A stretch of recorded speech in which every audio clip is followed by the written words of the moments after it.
And welcome to Rock Studios here live at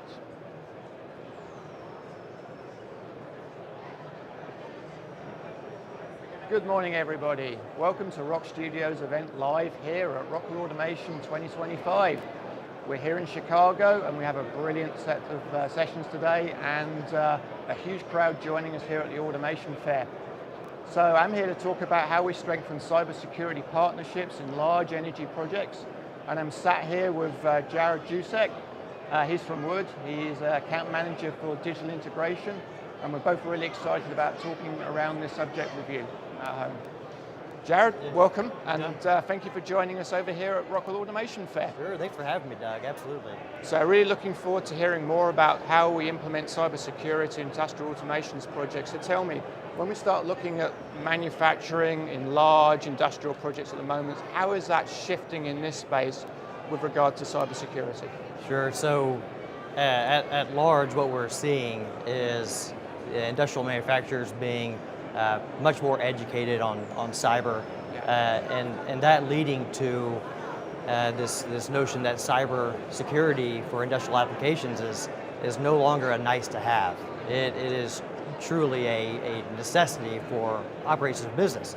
So when these new plants are being built, it's not a layering on top of a plant, it is cyber security by design through these plants. So this is ushering in a whole new wave of how projects are done and coordinated, which ultimately leading to better operations and safer operations.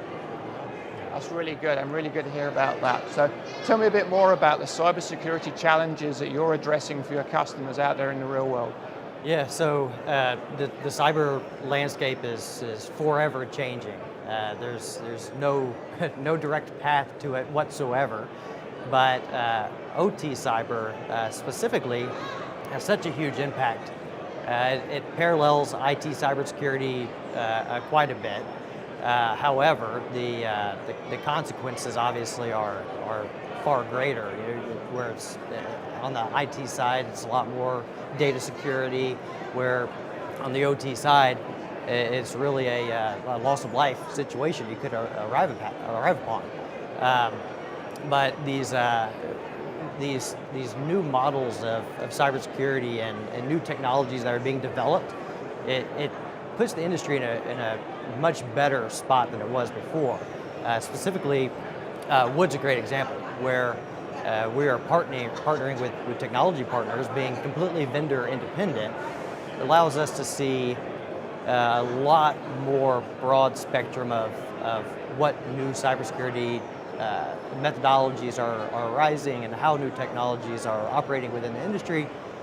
We partner with Rockwell all the time on projects, right? Yes, and you doing your part as well by intrinsically building into your control systems cybersecurity. So for us, what does that mean? That Wood, vendor independent, we can go into these large projects for our end users and say, here's a broad spectrum approach, which is consistent with what they're trying to accomplish and what is best practice in the industry. And it's really bolstering the cybersecurity posture across all of industrial manufacturing. But very, very interestingly is these new plants that are being built, or existing for that matter. Let's easy example, easy math. Let's say you have a $1 billion asset.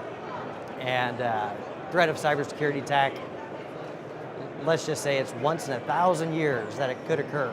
Well, if you have a $1 billion asset, a once in 1,000 year occurrence, that is an assumed $1 million a year risk on that facility. And so that is a tangible, calculable methodology of looking at cyber from a financial perspective. So what we're finally being able to have conversations about is these larger projects and smaller projects. Anything cyber related across the industry is no, cybersecurity won't produce you more. No, it's not going to reduce the cost of your operations, but it's a seatbelt on on an asset that is extremely valuable and also critical to global infrastructure, right? The operations of our society, our modern society. And it's very encouraging to be able in this environment to say, yes, new technologies are coming up everywhere as the cyber environment's changing, and then also having the support from the end users, the manufacturers, the people who are making the things that you and I use every single day, that they're able to put dollars to it and say, yes, this is a very strong need for our operations. That's really awesome to hear that. I mean, your role is really very much looking into the future of what the future threats are, what the future challenges are. So tell me, as we work through, what's the industry landscape changing with your customers as you go into the future looking at cybersecurity? That is a very interesting question because cyber is evolving so rapidly, and we could look back and again how it parallels IT cybersecurity. Let's just take a look back and say 1971 was the first computer worm and creeper, and it spawned this entire revolution of encryption and management of change on our systems. It brought awakening to an issue. Well, fast forward, it was more than a decade later until the first commercially viable antivirus. There were other small instances of antivirus along the way, but it was over a decade before a commercially viable antivirus was developed. Wow. Okay. And that was Reaper.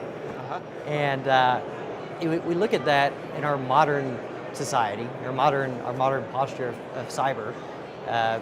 1992 was the first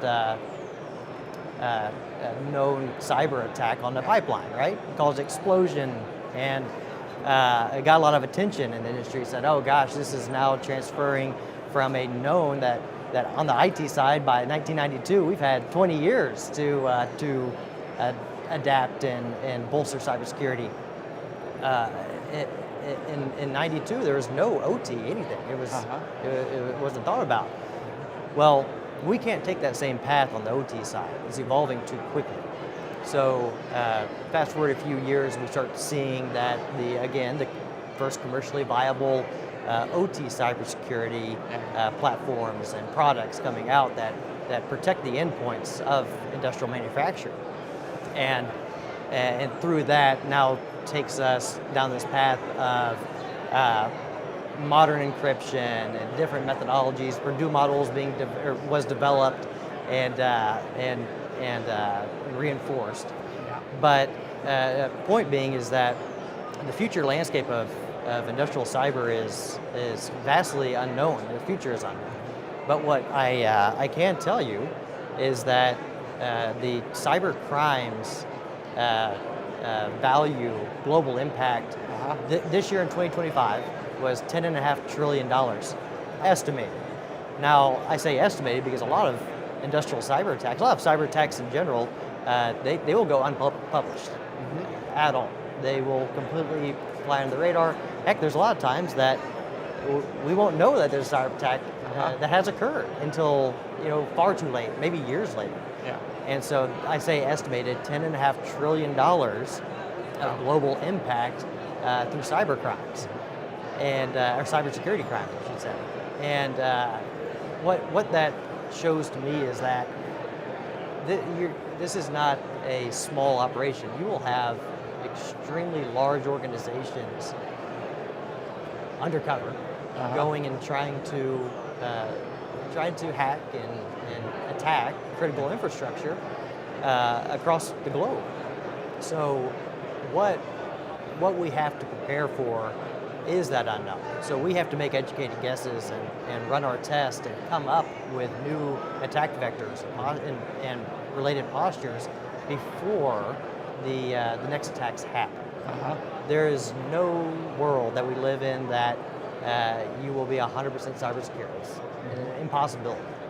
But what we can do is, if you look at it like a piece of Swiss cheese, Yeah. these attacks coming through, we can start slowly layering the Swiss cheese on top of each other to where close the gaps and make it a lot more difficult for the attacks to occur in the first place. Right. But again, cyber safe by design on these plants. Your very own control systems being intrinsically cyber secure by development of them, and then the tools that we have of intrusion detection and change management go a long way of where we are and where we could go in the very near-term future. Yeah, that's really good to hear. I mean, you've given me a lot of detail there about what you're seeing as a way the future of landscape of cybersecurity is going, but you've got some really good insights from what you've been doing in your background and your history around what the biggest threats could be as we look into the future. I'd love to hear a bit more about that and just give me some details. Yeah, the threats being far and wide, hundreds of thousands attack vectors per day. Majority of them don't get through, but the future is, we're in an incredible place, in our society, an incredible place where we have AI coming to the fold, where we could look up in a few years and AI could be our greatest ally and our greatest foe in the cybersecurity landscape. You couple that with new developments like quantum computing, where we can now process data tens of thousands of times, hundreds of thousands of times faster than classical computing. Well, there is going to be a future very soon where quantum computing is more mainstream than it is today, much more mainstream, and the processing power behind that, there will be a convergence of AI and quantum computing, and I feel like we're at the very epicenter of that. The very beginning phases of that. Now, what's important to understand is that quantum computing undoes all the encryption that we have right now through classical computing.